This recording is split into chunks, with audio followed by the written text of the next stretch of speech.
नमस्कार R K cooking channel रे आपण समस्त मोर स्वागत। आज आम आम माँ को स्टाइल रे चिंगुड़ी आलू झोल केमिति बनइबा चलतु। प्रथम आम चिंगुड़ी को भल भाव रे धोईकी आनिबा आ सेथिरे हळदी गुंड स्वाद अनुसार लुण अल्प तेल दे आम ताकू भल भाव रे फेंटिबा। फेंटिकी आम ताकू 5 मिनिट घोड़े की रखिबा। ता भीतर आम चलतु आलू फ्राए करिबा। आलू को आपण माने जो शेप रे भी काटी पारिबे।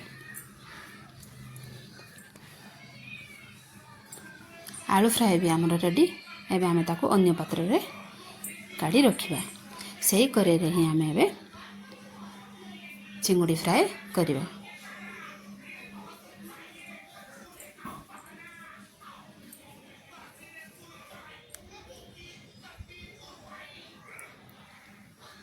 चिंगुड़ी फ्राए आमर रेडी। एबे आम ताकू अन्य पात्र रे काढ़ी रखिबा।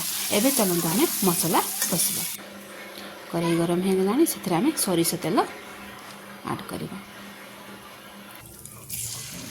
कलर पाई अल्प चीनी कलर हो गलानी से आम पियाज पकेबा। पकईकी किसी समय ढांटिबा। काश्मीर लाल मिर्ची ऐड करिबा।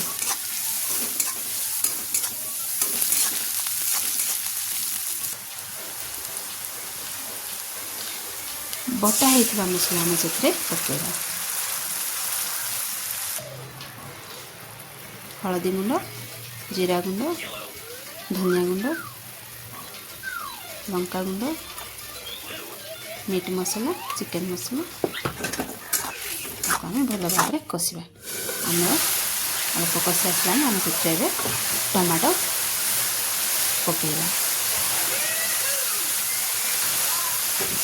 स्वाद अनुसार लुण ऐड करिबा।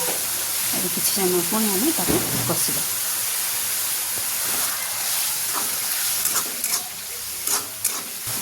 देखंतु आमर मसला परफेक्ट कषि हो सारा। एबे आम से फ्राए करिथिबा आलू को पकेबा। किछि समय आलू को आम कषिबा।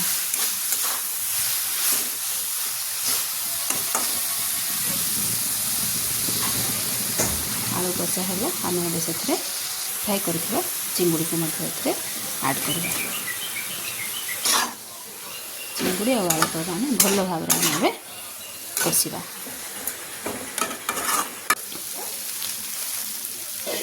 चिंगुड़ी आलू आमर कषा हो गला। देखंतु एबे चलंतु आम गरम पानी ऐड करिबा। किछि समय आम ताको सिझिबाकू देबा। देखंतु आमर चिंगुड़ी आलू झोल परफेक्ट रेडी। चैनल रे नुआ देखुथिले लाइक एंड सब्सक्राइब करंतु एवं शेयर भी करंतु। जय जगन्नाथ।